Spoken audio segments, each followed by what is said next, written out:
อยู่เด้นี่เนาะพี่น้องเอ้ยโอ้คนพื้นคนไฟก็ลุกกุ๊กกัวอยู่หม้อไฟลุกวาบวาบอยู่นี่พี่น้องเอ้ยเนาะเบิ่งอยู่หั่นโอ้เนาะซองมึงไปสิก็ได้เนาะเฮือนเราเนาะเอาพี่น้องเอ้ยเนาะกำลังนึ่งข้าวอยู่นึ่งข้าวแรงทำไมพี่น้องเอ้ยเนาะเอ้าฮ้อนขนาดเฮือนซานของเราพี่น้องเอ้ยลมมาตีอยู่ง่ายได้ถึงเนาะโอ้ยไปงามต่ำเลยเบิ่งเด้อนี่มันก็บ่ท่านเห็นมันพ่อเพิ่นจักเทื่อเนาะสบายดีเนาะโอ้สบายดีทางอ้ายพี่น้องอ้ายซื้อหยังก่อนนี่ฮักโดยฮักหัวใจเจ้าดีน้องลานี่บ่แม่โอ้จักปีได้อ้ายเจ้าใส่40ประมาณ40เนาะมาอยู่กับเราจักปีแล้วนี่อยู่กับลาประมาณ9 ปี9 ปีโดยแต่นั่งขายยังน้อยซ้ำลูกโอ้เจ้าแสดงว่าเจ้ามาเลี้ยงมาเกลือพวกเพิ่นนี่แต่น้อยๆพุ่นซะนี่เนาะนั่งมาแต่6 ปีนั่งขายประมาณแต่5 ปีอยู่มาจากเอาบ่ฮู้แต่วันเกิดปีเดือนเกิดเวลามันเฮาสั่งให้เฮาก็อองถ่ายนี่นั่งถ่ายนี่ซักไปน้ำอองลูกไปน้ำเอาอองลูกไปน้ำมันให้แพงเจ้าก็เนาะแพงซ้ำลูกซ้ำเลือดมุ่งเด้อลูกหล่ะโดยเนาะมุ่งเอาไว้กลางมื้อแรงโดยเด้อพอดีแหละ2 คน3 คนซุมเจ้าเนาะหมอน4 หน่วยเนาะใส่หมอนนั้นซุมเจ้านอนตะเกาอยู่ใส่บ่มีฮะบ่มีเอ้านอนตะเกาบ่ใช่หมอนบ่ซะลูกบ่มีอ๋อเฮ็ดได้ซะนอนแต่ละมื้อเอาหยังหมุน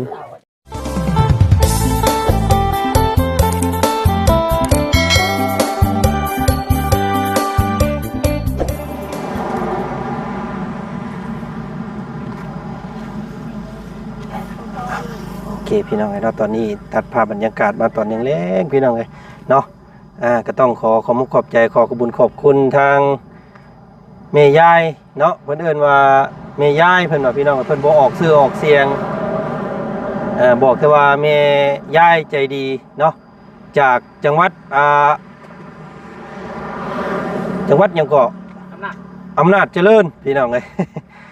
แม่ยายใจดีจากอำนาจเจริญเนาะเพิ่นได้ฝากเงินมาให้บ่าวจัน 2,000 บาทพี่น้องเลยเนาะให้บ่าวจันซื้อข้าว 1,000 บาทเด้อเพิ่นว่าพี่น้องแต่ว่าบ่าวจันบัดเห็นข้าว4 กระสอบแหละพี่น้องเอ้ยบ่าวบุญกับ2 บุญเพิ่นซื้อไปให้เนาะญาติมันเป็นมงเป็นมอดแล้วพี่น้องเอ้ยที่นี่ก็เลยคิดเห็นว่าน้องเพิ่นบ่มีมุ้งหมอนผ้าห่มแล้วก็กระเตาะขมากโมเมนต์กระเตาะกระเตาะอันสบู่เนาะยาสีฟันมาให้เพิ่นมื้อนี้แล้วก็ตัวนี้พี่น้องไงเนาะมื้อนี้รองเท้าบูทเนาะไว้ไปใส่หาหน่อไม้มันจังบ่มีเอียงครบมีเง็ดมีงอดครบเนาะก็ถือว่าครบเรียบร้อยพี่น้องเลยและที่นี่ทางแม่เพิ่นฝากน้ำจิตน้ำใจมาให้ทางบ่าวบุญน้ำเนาะจำนวน500 บาทพี่น้องไงเนาะค่ะก่อนอื่นเนาะพี่น้องเนาะทักทายสบายดีเด้อพ่อแม่พี่น้องเบิดสุขุสุคนเนาะขอมุขขอบใจหลายๆที่ชื่นชอบและหักแพงครอบครัวของน้องเพิ่นเนาะน้องไม้น้องท้ายพี่น้องเอ้ยมื้อนี้รู้สึกว่าเห็นพ่อบอกพี่น้องเอ้ยเนาะเห็นพ่อเพิ่นยังบ่เคยสัมภาษณ์พ่อเพิ่นจักเทื่อแล้วก็สิทักถามเบิ่งก่อนมื้อนี้พี่น้องเอ้ยเนาะยังหนุ่มยังน้อยอยู่ได้พ่อเราก็ได้เนาะก็เดี๋ยวเขา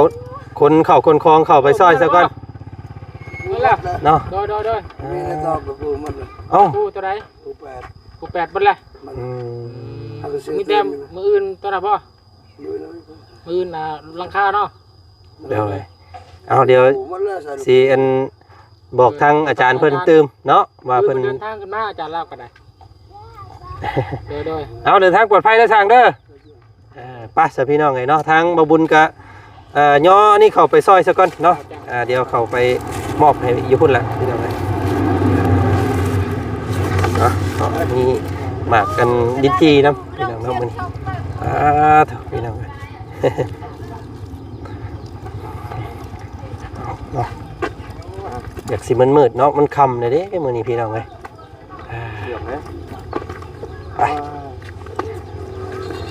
แม่เพิ่นว่าให้ซื้อข้าวแหละแต่ว่าข้าวมัน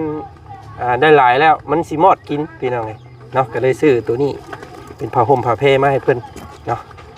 แนวใส่ที่จำเป็นมาซั่นซะถูกพี่น้องเอ้ยเนาะทางครอบครัวของน้องเพิ่นใช้เพิ่นเฮ็ดหยังอยู่เด้นี่เนาะพี่น้องเอ้ยโอ้คนพื้นคนไฟก็ลุกกุ๊กกัวอยู่หม้อไฟลุกวาบวาบอยู่นี่พี่น้องเอ้ยเนาะเบิ่งอยู่หั่นโอ้เนาะซองมึงไปสิก็ได้เนาะเฮือนเราเนาะ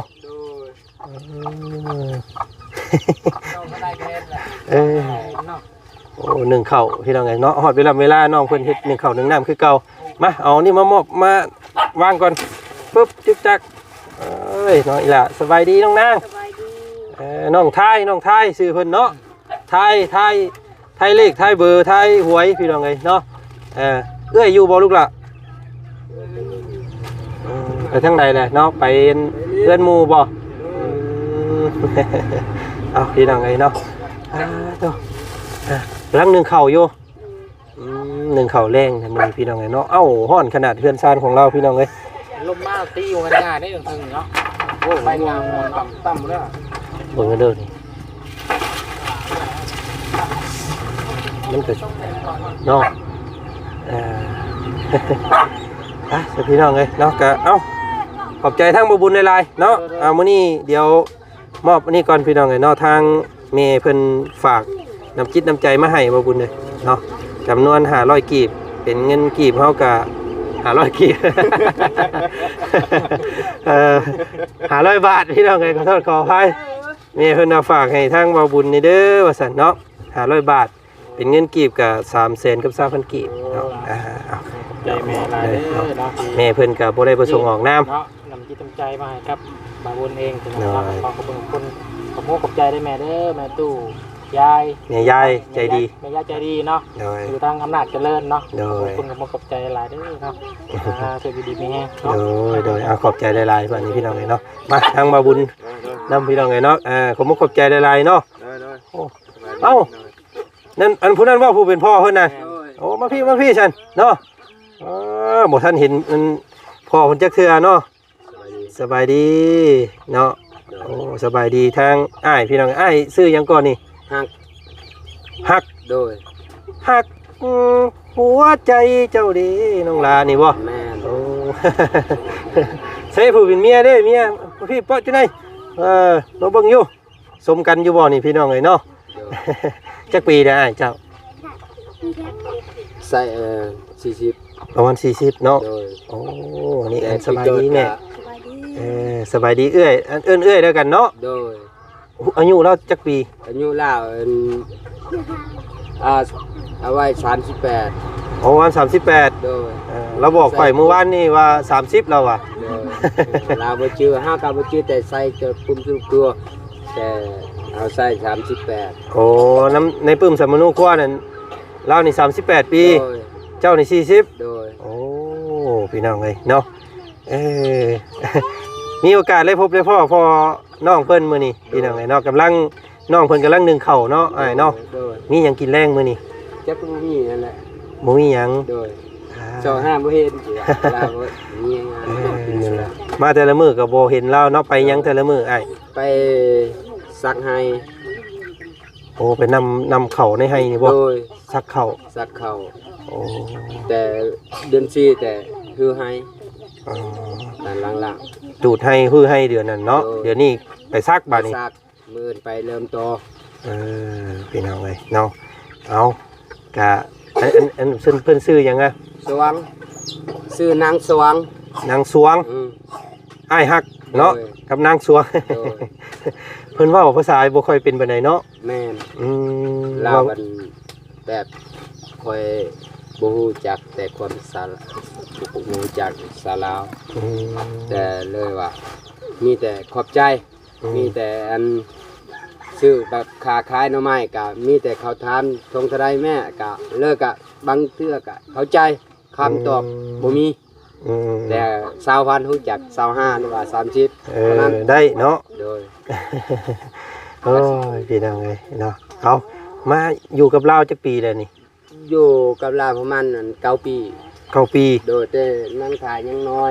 ซ้ำลูกอ้าย โอ้อัน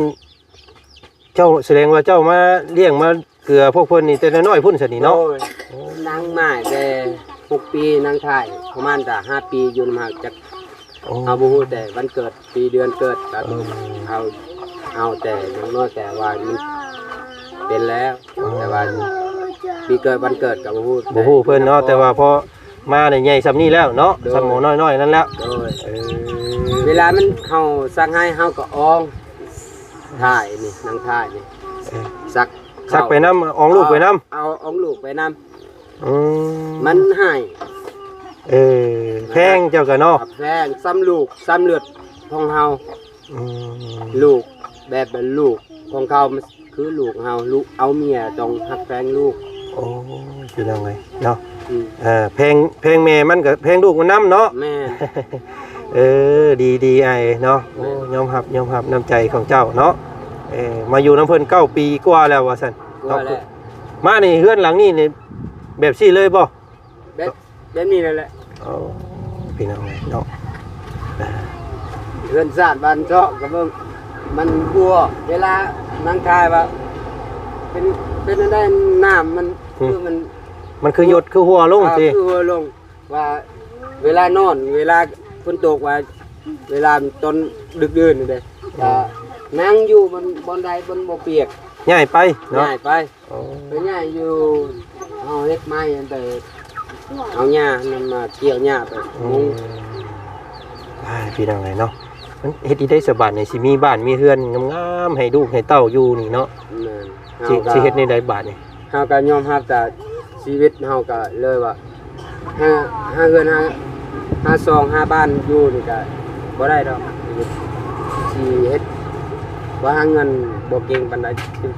จะว่าหาอยู่ไสเฮ็ดงานอยู่ไสดินเฮ็ดก็บ่มีปลูกมันปลูกหยังก็บ่มีมีแต่รับจ้างแต่เขา ไปตอนเช้าแล้วก็ตอนแรงมาก็เบิดเงินก็เนาะมันบ่พอสิได้นะเนาะ ตอนเพื่อนนางท่าไม้นี่แบบสมมุติว่าข้าวมันบ่หลายจงให้น้องมันก็คือน้องของมันแหละคือพอแม่เดียวกันมันฮักแพงน้อง ลูกกันกับเจ้านี่จักคนแหละ 3 โอ้แสดงว่าอันลูกแต่ผัวเก่าพุ่นนี่มีแต่2คนแล้วนี้ โดย โอ้อันแม่อันขอถามในอันเอื้อยขอถามในน้อยหนึงอันผัวเก่าตะกี้เพิ่นเป็นหยังป้ากัน เนาะ บ่ฮู้นำเพิ่นบ่ บ่ฮู้สาเหตุของเขา เออ เฮาก็เห็น เห็นแล้วก็มักบ่ มักกันฮักกัน เจ้าคนบ้านไหนอ้าย คนแถวบ้าน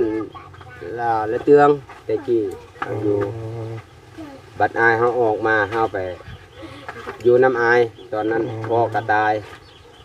ยังอยู่แต่แม่เฒ่าแม่เฮา มาพ่อเราได้ในใดพ่อกับพ่อกันแนวใด เฮานี่กับ โดย เมียพอกันกับแบบไปลิ้นไว้นั่นนะ ไปเห็นเนาะ โดย ไปเห็น แต่ว่า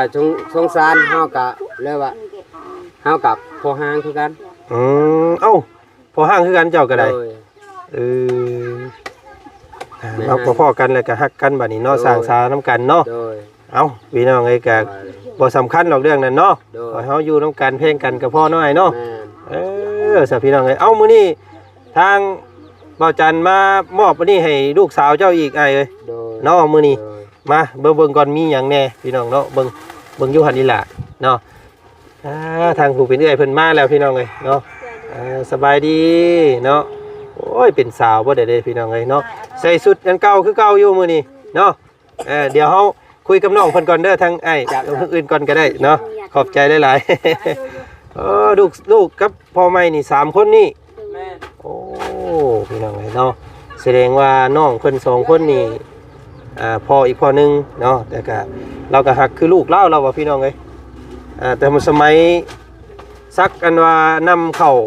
อองใส่ดังเราอะเนาะ พี่น้อง เนาะ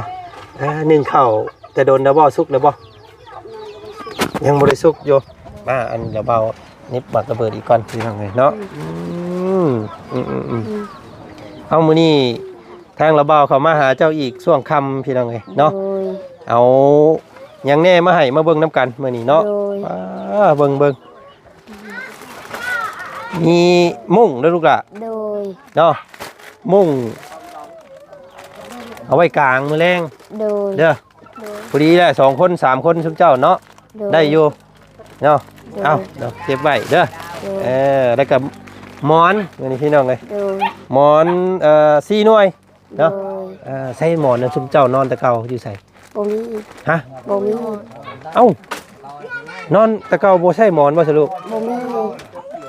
โอ้เฮ็ดนี่ได้ซะนอนแต่ละมื้อเอาหยังหมุนนอนหลัง หมอนซุมเจ้าแต่เก่าหั่นน่ะบ่ได้มีบ่โดยหมูมีหอดหมอนสิหมุนพ่อโดยพี่น้องเอ้ยเนาะเอามื้อแรงพากันหมุนเด้อโดย1 2 2ไอ้น้องเจ้าแล้วก็3 4 4คนเนาะโดยพี่น้องเอ้ยจะเก็บไว้เด้อลูกหลานเด้อนี่เด้อหมอนเด้อเบิ่งเนาะมีหมอนแล้วก็ต้องมีหยังอีกปาดนี่พี่น้องเอ้ยนี่ผ้าห่มเนาะผ้าห่มพื้นใหญ่ๆเนาะพี่น้องเอ้ยนี่เนาะมามอบให้เด้อเอาไปเลยเนาะตุ่ม2คนชุมเจ้าได้อยู่ดอกเนาะโดย2ไอ้น้องเจ้าเด้อโดยเอาเบื้องต้นซ้ำนี้ก่อนเนาะลูกเนาะระเบากับมีเมยายเพิ่นฝากเงินมาให้เนาะว่าจันกับว่าสิซื้อข้าวมาให้เห็นเจ้าได้หลายแล้วเนาะก็เลยซื้อผ้าห่มมุ้งหมอนเนาะกับนี่ลูกล่ะเกิบเนาะเกิบบูทใส่เบิ่งลงเบิ่งอยู่พอดีบ่ซุมเจ้า2คนเนาะระเบาเอาตัวน้อยตัวใหญ่มาให้นี่อันนี้เอาไว้ใส่ไปหาหน่อไม้เด้อเอาไว้ใส่ไปหาหน่อไม้มันจังขี้เข็บยังบ่ครบเนาะเป็นเกิบบูท2ชุดมื้อนี้พี่น้องเอ้ยมาให้น้องเพิ่นเนาะแล้วก็อันนี้ก็ต่อสบู่เนาะสบู่ที่เราว่ามอบให้อันมึงเว้นนี่นั่นเอามาใส่นี่เด้อกับยาซาหัวเนาะอันนี้แปรงสีพันคนละอันเด้อกับน้องเจ้า2คนเนาะเก็บไว้ พี่น้องเนาะแล้วก็เงินส่วนที่เหลือเราเอาซื้ออันหมากยังชิมเจ้าเอิญหมากยังเคยกินบ่เคยอยู่ลองมึงอยู่หันพี่น้องเนาะลองเนาะซื้อให้ชิมเจ้าปั่นน้องนุ่งกินได้บ่ได้เด้อสักหน่อยจะปั่นน้องจังปั่นน้องชิมเจ้ากินพี่น้องเนาะพอดีอยู่บ่เจ้าคือสิพอดีอยู่เนาะผู้นี้ก็คือสิพอดีอยู่เนาะคือสิได้อยู่ดอกอะไรพี่น้องเลยเพราะว่าเป็นเกิบบูทเกิบโบกบ้านเฮาเอิ้นเนาะชิมเจ้าเอิ้นเกิบยังเกิบโบกเกิบโบกคือกันซะเนาะพี่น้องเนาะเอาพี่น้องให้มอบเบื้องต้นคลายหนาวคลายยุ่งซะก่อนมื้อนี้เนาะมื้อหน้ามาใส่เด้อบ่แม่นว่าบ่สิแม่นเก็บไว้บ่ได้เด้อมื้อแรงเนี่ยพากันแกะมาแล้วพากันตุ้มนอนเนาะบ่แม่นเอาเสื่องไว้เก็บไว้ถึงคือเพิ่นบ่ได้เด้เนาะอ้าวดีใจนำที่เจ้าได้ข้าวของอีกรอบนึงมื้อนี้พี่น้องเนาะเป็นข้าวของจากแม่ใจดีเด้อเพิ่นอยู่ผู้แหละพี่น้องเอ้ยทางอำนาจเจริญเนาะอยู่ฝั่งไทยจักอยู่บ่ฝั่งไทยประเทศไทยฮู้จักบ่บ่ฮู้ตายพี่น้องเอ้ยบ่เคยมีโทรทัศน์บ่เคยมีบ่เคยโทรศัพท์ก็บ่เคยแล้วก็เลยบ่ฮู้อันโลกภายนอกเนาะน้องเนาะตายพี่น้องเอ้ยพวกน้องเพิ่นถามถึงฝั่งไทยนี่บ่ฮู้เลยว่าซั่นเนาะเอาพี่น้องเอ้ยเนาะยายใจดีหรือว่าแม่ใจดีจากอำนาจเจริญเนาะฝั่งไทยฝากเงินมาให้บ่จัน 1,000 บาทหรือว่า 650,000บ่จันก็ซื้อผ้าห่มก็หมอนมุ้งแล้วก็เกิบแล้วก็อุปกรณ์อาบน้ำของคุณเจ้ามื้อนี้เนาะเอามีแต่ฝากให้ชุมเจ้าขอบมุกขอบใจทั้ง แม่ยายเพิ่นแน่พากันนมมือขึ้นลูกล่ะ โดย นมมือ ขอบใจเด้อทางเบาซื้อให้เครื่องนี้คอยจะขอบใจเด้อให้เราให้รู้เด้อให้สุขนี่แห้ง เอาน้องล่ะเนาะขอบใจแม่ยายแน่ ใจยายเด้อ ที่ซื้อผ้าห่ม ซื้อมาห่มซอย โมเมนต์ซื้อดอกไม้ซอยเนาะเพิ่นซื้อผ้าห่มแล้วก็มุ้งมาให้สันเว้าไว้อยู่ขอบใจยายหลายๆเด้อ ขอบใจหลายๆยายเด้อ อ่า ให้สุขดีมีแห้ง เดี๋ยว ให้รวย พี่น้องได้แล้วเนาะขอบใจแม่เพิ่นหลายๆที่เพิ่นหักแพงเนาะน้องเนาะ โดย มีแต่หาอาบน้ำนะเฮ็ดอยู่เฮ็ดกินบัดนี้เนาะเข้าสุกแล้วบ่ลูกล่ะเบิ่งอยู่หั่นโมเมนต์ไฟใหม่หม้อได้บ่จักเนาะโอ้ยพี่น้องเอ้ยพี่ส่วนหลายมีแต่น้องอันน้องทายเนาะเป็นผู้หนึงเข้าสุกแล้วบ่ลูก ยังบ่ได้สุข ยังบ่สุก โดย อีกล้นบ่สิสุกอีกเฮิงเติบบ่ โอ้ยเนาะมืดเนาะพี่น้องเนาะหมู่เพื่อนครัวเราต่ำๆเลยพี่น้องเอ้ยนี่มันสิหมุนบ่เลยเนาะ โดย ไปแต่ลงมาลุมที่เจ้าอันผู้น้อยน่ะเนาะลงมาลุมที่มาเลาะเบิ่งมากับพ่อเจ้าอยู่ไว้เนาะมาเลาะเบิ่งอยู่หั่นพี่น้องเอ้ยเฮือนมันคืออันหลอกบ่แหละนี่เนาะเฮือนเนาะ มันงงเลย มันเอาหาไม่ค้ำเจ้าบ่ค้ำไว้นี่อันอ้าย เอาไม้คำเจ้าก็มัน ฮักบ่เลยนี่ คิดมนงบก็ได้ ยุกขึ้นก็ได้บ่นี่ ได้ อ้ายเนาะระวังเด้อลูกหล่ะเจ้าเวลาเจ้าอันไปนึ่งข้าว โดย ฉะนั้นมันลุบปุ๊บลงหั่นน่ะโอ้ยเนาะยันแต่หม้อน้ำร้อนลวกแล้วหั่นพี่น้องเอ้ยเอ้ย ช่วงเวลาเขาแบบเมียเขานึ่งข้าวมันก็หม้อมันลง อ๋อ มันจะลุลงมา เอาพี่น้องเอ้ยบ่มีบ่ใหม่แบบมาซ่อมมาแซมอ้ายอยู่ป่าอยู่ดงมีบ่ มีแต่เขาตัดอยู่แล้ว แต่ยันว่าเวลามันลมเดือน10ลม อืม มันปิ้วแบบจะซีเฮากันเลยว่า เอานั่นมาทับไว้ ไม้ค้ำมันก็ อืม ได้ไม้ พี่น้องเอ้ยไปเอาเลาะไปพุ่นจุลูกหล่ะไปเบิ่งเฮือนเจ้าพังนั่นไปเนาะเอ้ยพี่น้องเอ้ยนี่เนาะกะไม่นี่จักปีแล้วอ้ายหามาไว้อยู่ตารางเฮือนนี่ ไม้ตัวนี้ แม่น ไม้ตัวนี้ แต่เฮาลงมาแต่ปี201424แม่นอัน10ปี2019เฮามานำเขามาเขาปาดเฮาก็เลยมาเป็นนำเขา อ๋อ ไม้ เพิ่นก็เลยปันให้ บ้านให้ โอ้พอได้ไม่เส้นอันไม่หนา10 ไม้ หน้า15 16 หน้า15 แปลง6 โอ้ใหญ่เด้ไม่เนาะงามเลยเนาะป้าผู้ทั้งหลังผู้ไปคือเห็นเสาบ่ลูก มีเสาเนาะอันนี้ก็เจ้าหามาบ่คืออันผัวเก่าเรา แม่นอันนี้เฮาอยู่บ้านนี่เฮาก็เลิกอะให้หมู่มาตัดซอยแน่ว่าไม้กลมนี่ว่าอยากเวลาได้เงินได้คำเฮาอยากซื้อจะตังค์มันกลมนี่เอาละพูด ได้จักต้นแล้วนี่ไอ้ ได้แบบ7ต้น เป็นยังไงเนาะเป็นเสาไม้กลมไม้หยังก่อนี่เอิ้นไม้หยัง จุกไม่ยังเฮาก็บ่ฮู้ ไม่เขาเอิ้นแบบเราเอิ้นจักไม่ได้ แต่ว่าเนื้อแข็งอยู่เฮ็ดเสาได้สบายเนาะ โอเคหมดอันนั้นกินหมด ที่นั่งเลยเนาะเอาพี่น้องเอ้ยกะเดี๋ยวจังว่ากันไม่เนาะอันนั้นเรื่องเฮือนเรื่องซ่านก็ค่อยเป็นค่อยไปเนาะอันไอ้เนาะหาอดออมหาเงินหาค่ำและเนาะซื้อไม้มาโฮมไว้เนาะสักมื้อหนึงลูกใหญ่เบิดนี่ห่วยพี่น้องเอ้ยเนาะมันบ่มีหม้องนอนนี่นี่ เนาะลูกหลานเนาะ โดย คือสิบ่ได้ตำข้าวหลายมื้อเติบซุมเจ้าป่านนี้เนาะ บ่มีข้าว ข้าวบ่มีแล้วบ่ โด ตอน ย แรกตอนนั้นตำข้าวปู โอ้ แล้วก็ขาดหมอ ขาดแล้วเบิดแล้วบาดนี้ หมดแล้วยังแต่ซอมหนึงอยาก เอาไปปลูก โดย โอ้ หาย ข้าวสิตำกับบ่มีแสดงว่าถ้าเบิดอันดา4กระสอบนี่แม่นเบิดเลยเนาะ โดย มีแต่พวกอันลูกกะมีแต่ว่านั่นเด้อลูกหลานเด้อ โดย หาหน่อไม้ หาแนวมาขายเนาะเก็บเงินไว้เวลาเข้าเบิดเดี๋ยวก็ไปซื้อบัดนี้เนาะ โดย คือสิอยู่ได้จักเดือนประมาณจักเดือนอ้ายคิดว่า4กระสอบ 4กระสอบประมาณ2เดือนปลาย ว่าลูกหลายคนเนาะ ลูกหลายคนก็บางเทื่อกับเอากันเลยก็บ่มีข้าวแต่ชีวิตเฮาเวลาเกิดมาแต่อยู่บ้านนี่เลี้ยงลูกบ่มีข้าวเป็นสอบ 4-5 สอบบ่มีแต่ซื้อข้าวเป็นกิโลบางเทื่อก็ซื้อข้าวเปล่าน้อยๆเปล่าหิวตัวน้อยๆข้าว10 โล โดยพี่น้องเอ้ย อันนั้นซื้อเป็นสอบบ่ฮอดเป็นเดือนท้ายเดือนหมด กับประมาณ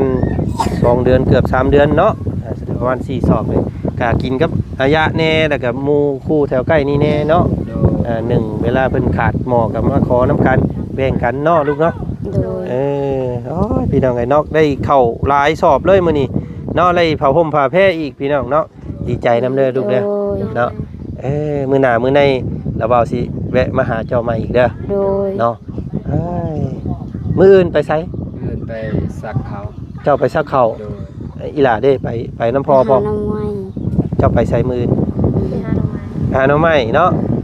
หาหน่อไม้หายอดงามๆเด้อมาให้ระบาวเด้อมื้ออื่นระบาวสิเมื่อระบาวสิซื้อซอยเด้อ โดย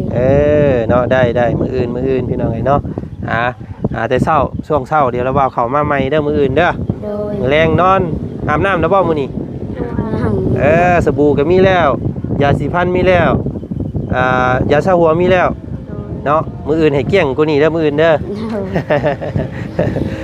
เกลี้ยงอยู่ตอนที่บ่ได้ไปหาหน่อไม้เนาะบัดอันหาหน่อไม้มาแล้วก็เปื้อนคือเก่าพี่น้องเอ้ยอันนี้ลูกชายเจ้าเบิดช่องเลยเนาะ โดย อ๋อมันจะไปทางพ่อเพิ่นเลยผู้หญิง แล้วก็ผู้หญิงผู้หนึง โดย ผู้ใดลูกหลานหมื้อนี้บ่หมื้อนี้ ลูกหลาน พี่น้องเอ้ย อันนั้นแหละน้องผู้เอ้ยไปหาหน่อไม้หักแป้งเวลาบางครั้งบางข้าวกินข้าวเวลามันก็ข้าวน้อยจงให้น้องกิน นี่งินน้องเพิ่นเว้าอยู่มื้อนั้นเนาะเวลาข้าวมันยังน้อยนี่เอาให้น้องกินเบิดแล้วอะ โดย เนาะลูกว่า โดย แสดงว่าแพงน้องเนาะ เอาซะพี่น้องไอ้ขอให้มีแต่ความโชคดีเข้ามาหาสุเจ้าเด้อลูกหลานเด้อ โดย มื้อนี้ระบ่าวลาก่อนเนาะ โดย สบายดีเด้อ สบายดี สบายดีทางอ้ายน้ำเด้ออ้ายฮัก ให้อยู่ดีมีแห้งให้จำว่าให้สุขให้มานให้ร่ำให้รวย โด ได้ ย เงินเป็นหมื่นได้เป็นแสน จ้า ให้พัฒนาสุขภาพแข็งแรง โดยสาธุเนาะโดยพี่น้องเอาขอบใจได้หลายเนาะอีหล่ามาโอ้ยไปหาอันช่วยเข่าเป็นไฟใหม่หัวเข่าแล้วบ่หันเด้อ เอาไปเนาะโอเคพี่น้องเอ้ยกะมาทำความรู้จักกับอ้ายฮักเนาะแล้วก็มักแม่น้องทายน้องไม้ด้วยใจว่าสัตว์พี่น้องเอ้ยเนาะเราก็เป็นพ่อห้างคือกันสอนน้ำตาข้อเราก็ได้พี่น้องเอ้ยมาพ่อน้องเพิ่นเต้นน้อยๆเราว่าฮักคือลูกนี่แหละเราเนาะกะจักสิเฮ็ดที่ใดเราว่าเนาะหาเงินมาสิเฮ็ดเฮือนเฮ็ดซ่านกับพ่อได้ซ้ำนี่บ่มีสติปัญญาเราว่าพี่น้องจักสิเฮ็ดจังใดเงินคำหาได้ก็บ่หลายเอาพี่น้องเอ้ยเนาะกะเป็นกำลังแห่งใจอีกกำลังใจหนึงเนาะให้ทางครอบครัวของน้องเพิ่นมื้ออื่นน้องเพิ่นก็สิไปหาหน่อไม้แต่เช้าเราว่าเนาะพ่อสิไปนำเข้าอยู่ผู้เอาพี่น้องเอ้ยเนาะกะติดตามเบิ่งส้มว่าน้องครอบครัวเพิ่นสิ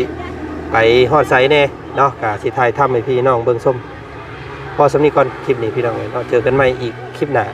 คลิปนี้ขอขอบคุณทางแม่ใจดีเนาะหรือว่าแม่ยายใจดีจากอำนาจเจริญพี่น้องเอ้ยเนาะมอบหมายทางบ่จันซื้อมุ้งหมอนผ้าห่มผ้าแพรมาให้เล่ามานี่พี่น้องเนาะก็ขอให้แม่จงพบพ่อแต่ความอบอุ่นในกายเนาะสบายในใจเนาะปรารถนาสิ่งใดคิดสิ่งใดก็ขอให้แม่จงประสบผลสำเร็จในหน้าที่การงานเนาะเพียงเนาะสุขภาพมันขอนยืนเนาะอยู่เป็นโฮมโพโฮมไส้ให้ลูกให้หลานตลอดไปมื้อนี้ลาแล้วพี่น้องสบายดีเด้อ สุขุสุคนไปพี่น้องเลย